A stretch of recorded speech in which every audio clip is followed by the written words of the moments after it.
Welcome to the drawing board. I'm your host and in-house artist, Erin Leffler. If you've been here before with me on the drawing board, welcome back.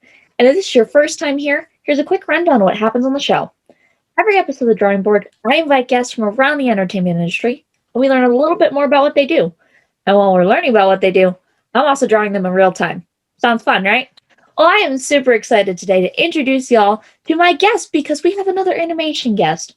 And he's worked on a lot of the animated movies and TV shows I know a lot of y'all love. Working on things like DuckTales, Aladdin, Beauty and the Beast, Lion King, and more, he has made a lot of awesome contributions to stuff that many of us know and love and grew up on. Please welcome my guest, John Ramirez. Hi there. Hi, thanks for having me. Thank you. Now, for kids who may not know what you do in animation, do you want to tell us a little bit about your job? Sure. Well, I started out on Beauty and the Beast as a cleanup artist. But in those days, before computer animation, all of the animation was done by hand. And so I got started doing cleanup, which was taking the animator's drawings, which tended to be rough, and putting a fresh piece of paper over it and doing a nice cleanup line so that that can be scanned and colored uh, by a computer.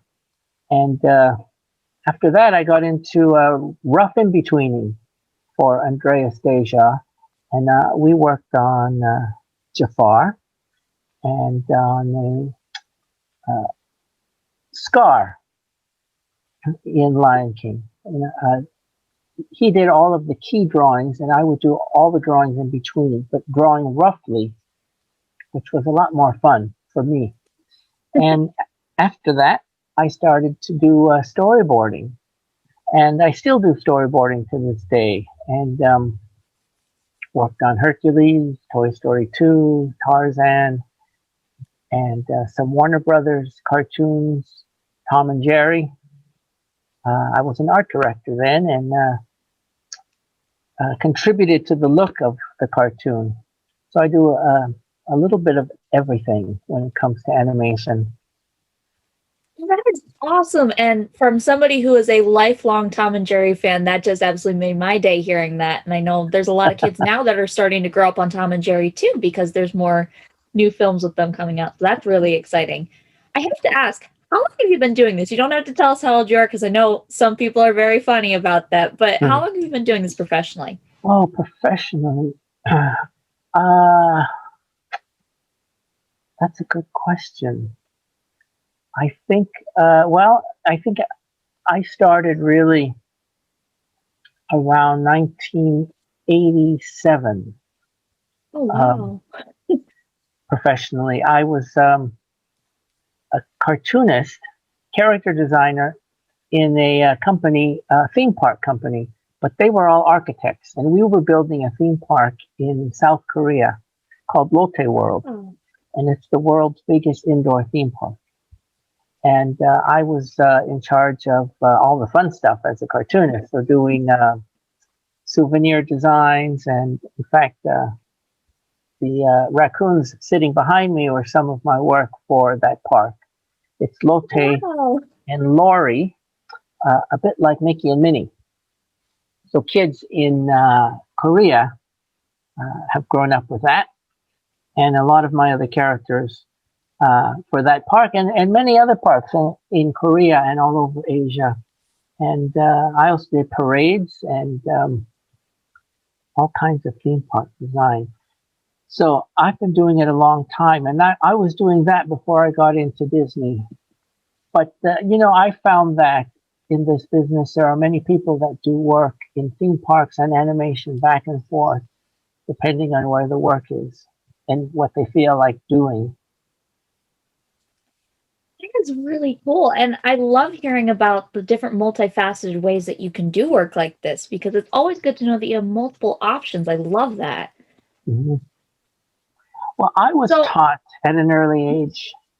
I started learning animation in junior high, but I think my experience was an unusual one because my teacher at that time, he was an art teacher, but he thought teaching animation was a great way to grab kids' attention and interest in art. And so we did short 30-second films in animation. And at that time, it was on Super 8 film. So we had a whole roll of film, and we all did 30-second films. So we all had to wait patiently for everyone to do their film, drawn animation or paper cutout animation. And we'd wait for weeks for everyone to fill up a roll of film, and then wait for another week to send it out to get developed. And then we get it back. And it was exciting to see our animation, although at that time it just went by so fast. Well, I love that your teacher actually kind of did that to focus on it, because I know that's a learning tactic that a lot of schools are using nowadays, is animated things, because a lot of times it does catch our eye and our attention much more than just saying if we see it on a piece of paper. Well, I've known teachers to use animation as a tool for students to explain a subject. For instance, I've had friends make short animated films, not difficult ones, but explaining a science project or a math problem. And they actually got a lot of attention from their teachers and their schools, because they made a difficult subject easy to understand and fun to watch because they animated it. Absolutely. Now, along with school, that actually ties into a question that I love getting to talk about is schooling, because there's a lot of different opinions on this. Do you think that maybe going like to a college is necessary to get into this industry, or can kids also kind of learn with hands-on experience? Well, I had a year of college, but because my experience, I think, was unusual learning animation, because I started learning when I was 12. Um, I learned how to animate a bouncing ball. And every animator who starts out in the business has to learn how to animate a bouncing ball. In fact, a friend of mine who I also mentored in high school, he got a job working at Disney, and Glenn Keane brought him under his wing. And Glenn told him, you have to animate a bouncing ball for me so I can see what you know. So it's something that every animator will eventually have to do to show off their skills. Animating a bouncing ball is deceptive because you think it would be so easy, but really the 12 principles of animation that we spend our entire careers trying to perfect, those 12 principles of animation are in animating a bouncing ball for the most part, because you have weight, you have timing, squash and stretch, making that bouncing ball look like it's animating, or animating that bouncing ball so it looks realistic, I should say. For So sure. anyways, And I learned that in junior high. So when I got to college, all of the students were learning that for the first time. And I had already made at least 10 or 11 films by the time I graduated high school. And all of the students I had in my first year in college, they were all just learning how to do it for the first time. So I was already anxious to work, and that's when I found a job doing theme park design. Now, I'll tell you an interesting story. My animation teacher was friends with June Foray, who was the voice of Rocky the Flying Squirrel. So many people know her for that, but she did many Warner Brothers character voices besides.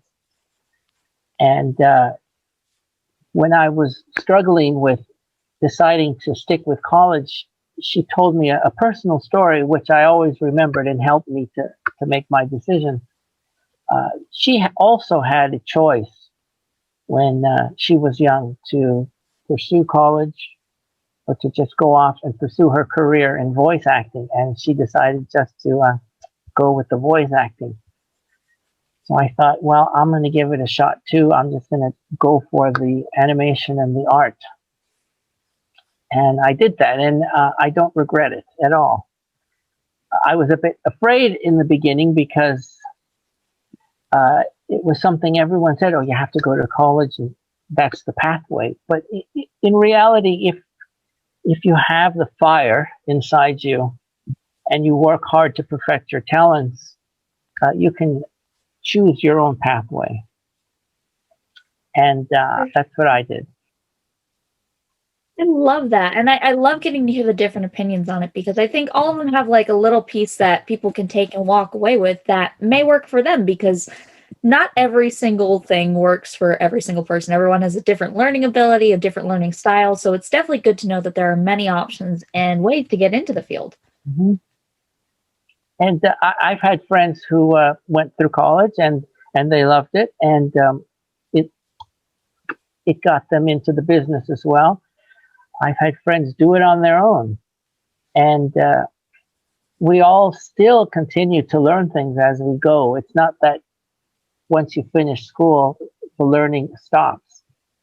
In fact, when I got into Disney and I walked down the halls for the first time, of course, I was really excited, but the amount of talented people that were there and to see all this beautiful artwork on the walls, I was very humbled, and I thought, what am I doing there? Yeah. And I learned a lot just by watching how other people approach their work, and that was a lot of fun. For sure. Now, a bit of a fun question. I love talking about this because I think it's important because apparently how the media portrays things nowadays, I've heard from a lot of kids that they think the only way to be good at a job is to just only do that job all the time. And that can be a little bit boring or daunting to them because as humans, we all have other likes and interests and things that we like to do. So, do you have any hobbies and do you think that hobbies are important to being good at your job? Hobbies. It's difficult to say because I love drawing so much that if I'm not drawing for other people, I enjoy drawing for myself. And the difference is nobody is there to tell me to revise anything. I could just draw it the way I feel like, and it's relaxing. Yeah, I love that. no real hobbies. Oh, because I've had a few other artists on here say the same thing, and I think that's awesome because that's also a good reminder that our job can be our hobby, but there's a different way that we do it. Mhm. Well, it's not a 9 to 5 job. It's not a job like accounting or being working in a restaurant. Because once you go home, you leave the work, in the office. For an artist to be paid to do what you love, uh, it's a whole different dynamic. And I remember in high school when I had friends have part-time jobs in restaurants or in shops, I used to envy them because they would be out and they'd be meeting people. And then later on, they told me that they envied me because I didn't have to go out and do that. I spent my jobs drawing for teachers and for businesses in the community, and it was all word of mouth, drawing flyers and posters and menus, things for people's businesses. So I also learned how to do graphic arts. And as I grew up and did all kinds of work, uh, I was never afraid to say no to any job if I knew I could do it. So when the animation business is slow, I'll take on doing many different aspects of theme park design. It may not be a parade or a float or a costume. Sometimes I draw theme park maps for the brochures or design graphics for advertising for posters. I mean, whatever it is. The strangest thing I ever did was to design a disposable surgical instrument for a doctor that did work in Africa and needed these disposable surgical instruments when he was out in the field. So that was different. Really neat. I think it's really cool too to hear like you can take it and you can do a different form of art. And it doesn't just always have to be one style. Because I think a lot of people, especially kids, feel like you're stuck in like the same job or the same type of work for the entirety of your career. But it's really something that you can use in a bunch of different ways. Yes, that's true. If you're able to expand your horizons, and I had those opportunities growing up, and I wasn't afraid to take them on if I knew that I could do it. And I was lucky because I got my start really early. For instance, doing menus for a teacher because they, her and her husband owned a restaurant besides being a teacher. So I would draw their menu. So I understood, um, doing graphic arts and deadlines at an early age. And of course, when you get into the business as a professional animator or designer, all of that meeting a deadline is also a skill that's important because you don't want to keep up a multi-million dollar project because you were late. And if I could say, another thing I learned early on, especially when it comes to art and working in a team at Disney, I was part of story teams and we would sit in a room and critique each other's storyboards. And it was all so that we could have a better film in the end. It was learning not to take criticism personally because we were there to help each other make our scenes or our sequences better. So I'd hear some really great ideas from other storyboard artists based on what I was doing, and it just plussed what I was doing. So I could go back to my desk and work in their ideas, and my storyboard was a lot better because of it. And I offered help to other storyboard artists too. Um, so when I've taught students, I part of what I teach is to get over the hump of accepting criticism and revising your work because that's a big part of what I do. And I spend half of my time creating new ideas, presenting them to clients, and then revising them. Love that because that is actually something I love getting to talk about on here because I feel like a lot of times it's hard to understand at first when you're younger that criticisms aren't at you. It's just so that way it can make your work better and make the whole entire project better as a whole. So I Mhm. love talking about that and pairing it also with rejection because a lot of times either that can be taken as a rejection to some kids, or if they put in like a portfolio or resume somewhere and they don't get a job, that's rejection. And that's hard because humans were very personal creatures. We think we got everything going on, and then if we don't get something, we're like, what did I do wrong? Mhm. Is rejection something that kids should take personally, or do you think, like with criticism, it can actually help them do better at their work? Uh, with the right attitude, it can make you do better in your work. For instance, I do a lot of work with companies overseas and learning to work with different cultures and their different approaches to work, especially to animation work. Uh, it's been an experience because sometimes they're not used to, they love art, they love animation, but dealing with an artist, they think it's just really easy and we can make our changes uh, in 2 seconds. And sometimes the work will come back. I had a client once who used to write reject on the artwork that she didn't like. And when I got to meet her in person, I told her, there are better ways to work with artists so that you don't come across as so mean. And she didn't realize it because to an artist to have your drawing, of course, it would be a copy, and to have it written reject across it was not the kindest way to say it wasn't what I was looking for. And now she's a good friend, and I work with her and her company all the time. And she understands what's required as far as feedback, so I know how to make the artwork better. Absolutely. And piggybacking off of what you said with critiques as well, when it comes to critiques, should kids take critiques from everyone, or should they just be taking critiques from people they know are trying to help improve their work and that they work with?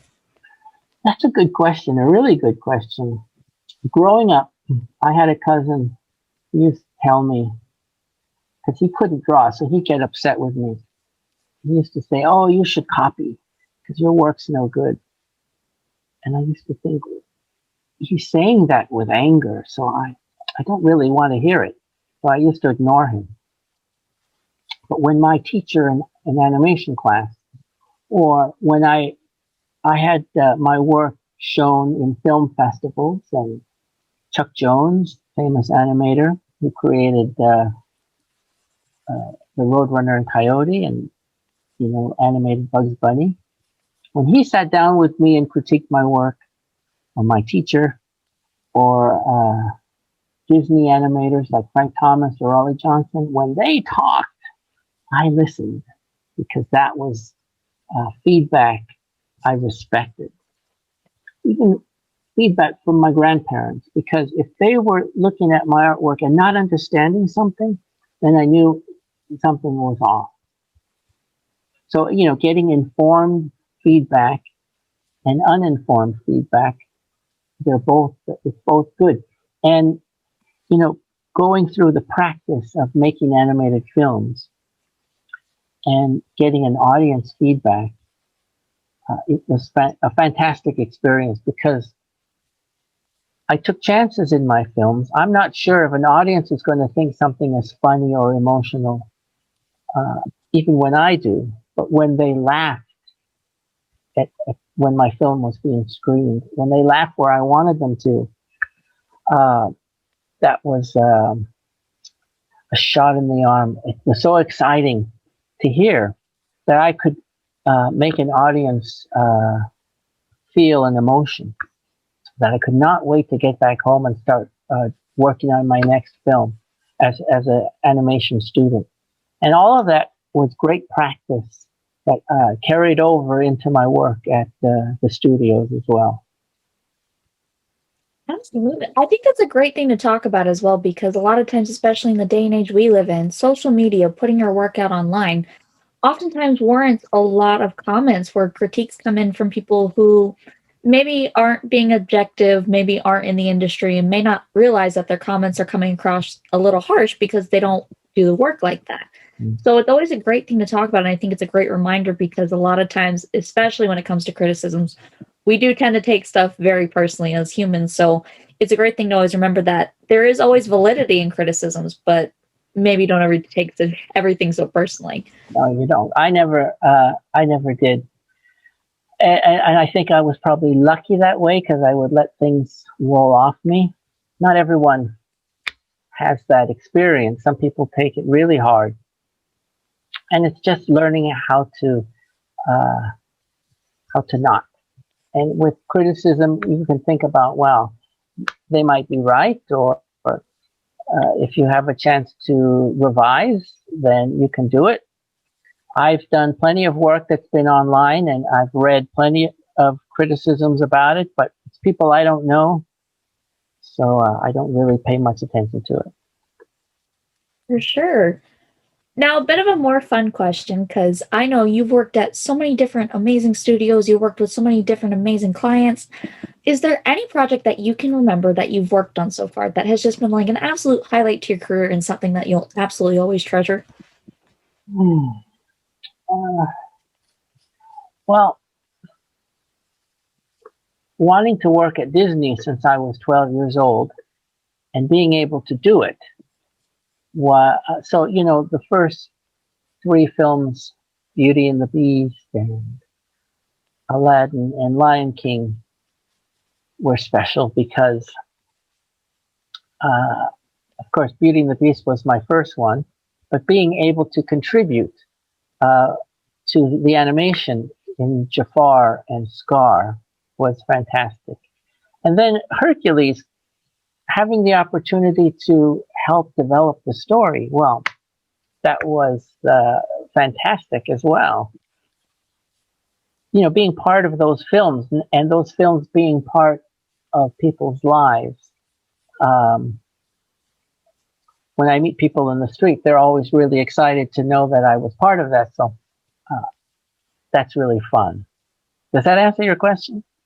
Absolutely. I think that's a great thing to hear. I love hearing when people are like knowing that it impacted somebody else's life, because I know a lot of the people that I've worked with, a lot of the people that I was in class with when I did the little bit of schooling I did, a lot of us were all affected by those movies in the early 90s, late 90s that came out from Disney and from Warner Brothers and Fox, like all those animation films. And now they've also made impacts on several other generations. So it's like, it's really nice to hear that it does mean something to the people who worked on them when we tell them this.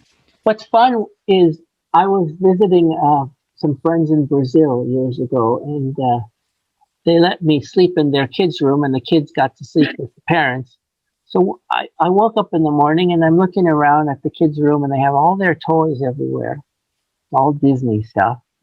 I thought, oh, I remember working on that film. And then I looked over and I saw uh, this doll behind me, one just like it, sitting on the shelf. I was really surprised that all my work was sitting in their room, or being at an airport and walking to my airplane, and then seeing a little kid with a Beauty and the Beast backpack and carrying a Lotte and Lori doll in their arms, and thinking there's another kid that I've influenced, and they have no idea. That's fun. That has to be such an incredible feeling. And I love getting to talk to the people who worked, especially on animated films, because a lot of times when you're working in this field, I know from personal experience and from friends' experiences that working in this field, it's oftentimes that people tend to focus on the voices behind the characters and the directors, but they forget how many hands actually go into making an animated film. Yes, and there's so many talents involved in making an animated film. Uh, it's different now with computer animation, and it's interesting because when you had to, in the old days, draw animation, you had to be an actor and you had to know how to draw, and those two talents together made you a great animator. Now with computer animation, you can be a great actor and know how to animate. You don't necessarily have to know how to draw, because you'll be given a 3D character that you have to uh, bring to life in computer animation. Some other artists created and molded and rigged that character. Now it's your job as an actor to bring it to life. So there are opportunities for people who may not know how to draw but know how to act and can learn computer animation. They could have a great career. Now, this is kind of a fun question because I love getting to talk about this. A lot of times, with how social media is, it's kind of a highlight reel. We only see, the finished product and what people want us to see. But that leaves out the different times that maybe stuff didn't go according to plan. Sometimes the stuff that was really hard for us to get through to get to that final piece and project. Are there any times that you can remember, whether it was working on a personal project or working on something with a studio, where there was a happy accident where something didn't go according to plan but ended up being a good thing down the line? Uh, no, not that I can remember. But when a friend of mine and I uh, were, it being at Beauty and the Beast was our first project. We got to do a lot of the harder jobs, or we were given the harder jobs. Uh, a lot of people, when their contracts were done, just as we were working on Beauty and the Beast, they all took off on vacation. So it was August, and practically everyone was gone, and it was just my friend and I in the studio, and we had these piles of scenes from Beauty and the Beast, and it was our job to take these scenes and find out what was wrong with them, because they would be sent to the camera department to be filmed, and then realize maybe there was a drawing missing, or drawings were out of order, or something was wrong. So she and I would have to look at it find out what was wrong, and redraw it, fix it. So we were called the corrections department. So imagine a really quiet, dark studio, except for our little office. At the time, it was an interesting time in history because it was the fall of the Soviet Union. So we're listening to history being made on the radio, the two of us, in the quiet studios at Disney for a month as we finished off Beauty and the Beast, and it was just us two. And so when we watch Beauty and the Beast, we see those little problems that we had to solve. And sometimes, and it's just something that only she and I share, and we still laugh about it to this day. We'll look at certain scenes and just kind of cringe because we remember, oh, we could have drawn that better. But I'm not going to tell you which scenes.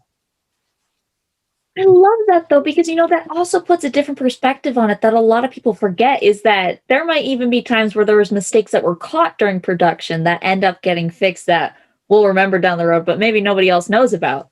Well, animators are interesting that they could catch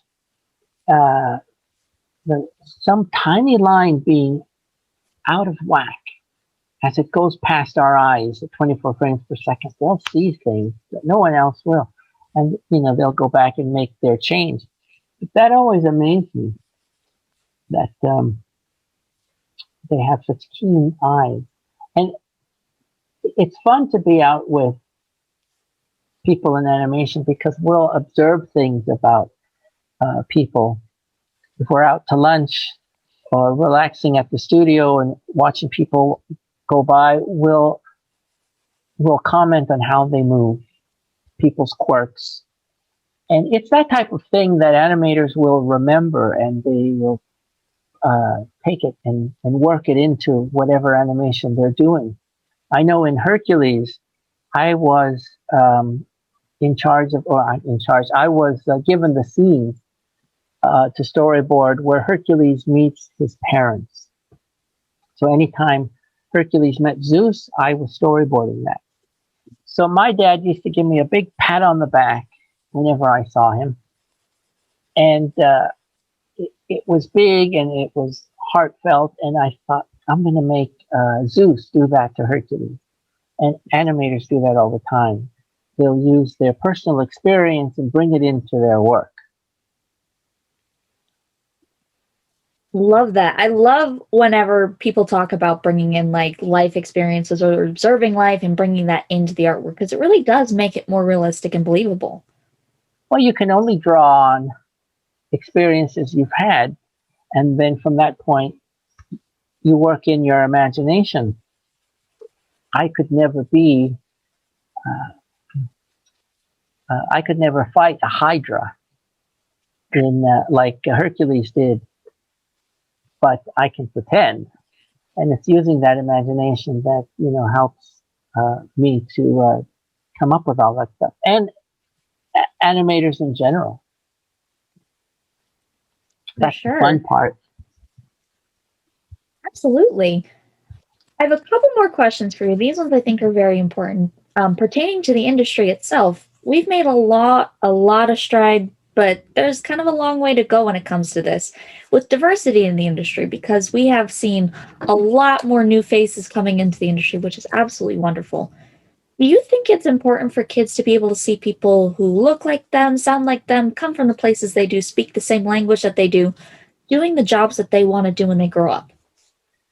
Yes, that's really important. And being Hispanic myself, I've always had kids come up to me and say, oh, I want to do what you do when I grow up. So I realized that was important because I grew up in a multicultural world growing up in Los Angeles. So I got to see all kinds of people doing all kinds of things. And that, to me, that was a real natural environment. And what was interesting is the studio had always had, or the studios, I should say, had always had many people from different backgrounds working together. It just wasn't often shown that way. it wasn't until the 60s and 70s where that was embraced. And now we really get to see all kinds of stories being told around the world. And that's a lot of fun. I love seeing animated films from other countries besides. And you might think that they're just done by, for instance, anime is only done by Japanese, or films from China are only done by Chinese. That's not the case at all. In the world we live in now, animation talent comes from all over the world, and everybody has the same opportunities to work. And very often, these large animated films are international productions because animators and story artists and technical people will be living in all parts of the globe, all working through the internet and working together to create these films. And that's really exciting. Absolutely. And I think that's a good point too, is that it wasn't as visible for a while. I love that it's becoming more visible because I Yeah. think it does kind of inspire you when you see somebody who's just like you doing a job that you like when you're a kid. That's a very impressionable age. Mm-hmm. Well, it's a difference too that was brought to my attention by my animation teacher. His grandfather used to be in competition for work with the guy down the street. And his dad would be in competition for work with the guy in the next city. We grew up being in competition for work with the guy in the next country. So that's how the world has changed too. It's international. And, I take on a lot of work from other countries, as do my friends. And it's interesting. It's a lot of fun. And it's something that was probably not as common 50 years ago at the ease in which we can do it today. Absolutely. Now, last question for you. My favorite one of the entire episode because it kind of takes everything, ties it up in a nice bow. If there's a kid watching this right now, a young adult or even an adult who's interested in getting into the industry or just wants to learn more about it, what do you think the one thing they should walk away from watching this learning is?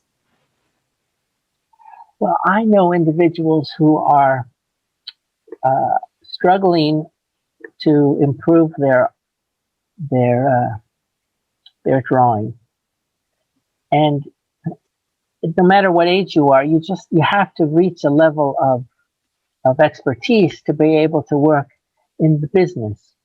But it's never too late to learn. I know of animators in their 60s who got started and made animated films, made their own personal animated films, and received a lot of attention in film festivals and won awards and got to do what they enjoyed, as well as young kids starting out early and perfecting their craft and getting into the business at a young age.